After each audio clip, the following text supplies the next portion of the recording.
நான் இந்த படம் எடுக்கும் போது நான் பிறக்கல, அண்ணன் தான் பிறந்திருந்தாங்க. நான் இந்த படம் வந்து வீட்டில் டிவியில் தான் பார்த்துருக்கேன். ஃபஸ்ட் டைம் தியேட்டரில் பார்க்குறது எனக்கு ரொம்ப ரொம்ப சந்தோஷமாக இருந்துச்சு.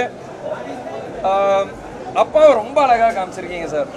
ஹலோ, அவர் உண்மையிலேயே அழகுப்பா.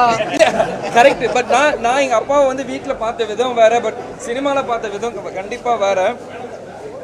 ரொம்ப சூப்பராக இருந்துச்சு படம். எல்லாரும் சொன்ன மாதிரி அந்த டயலாக்ஸ் எல்லாமே ரொம்ப கேப்டனோட டயலாக் டெலிவரி யாருமே பேச முடியாதுங்க ஐயா. டயலாக் டெலிவரி, மாடுலேஷன் எல்லாருமே வந்து அந்த ஓப்பனிங் ஃபைட்டை ரொம்ப என்ஜாய் பண்ணி இப்போவும் பார்க்குறாங்க. இப்போ இருக்க 2K கிட்ஸாக இருக்கட்டும், அப்போ இருந்த 90s இருக்கட்டும், எல்லாருமே இன்னமும் இந்த படத்தை ரொம்ப என்ஜாய் பண்ணி பார்க்குறாங்க. டைலாக்ஸாக இருக்கட்டும், சாங்ஸாக இருக்கட்டும், ஃபைட்டாக இருக்கட்டும், ரொம்ப நல்லா பண்ணியிருக்காரு சார்.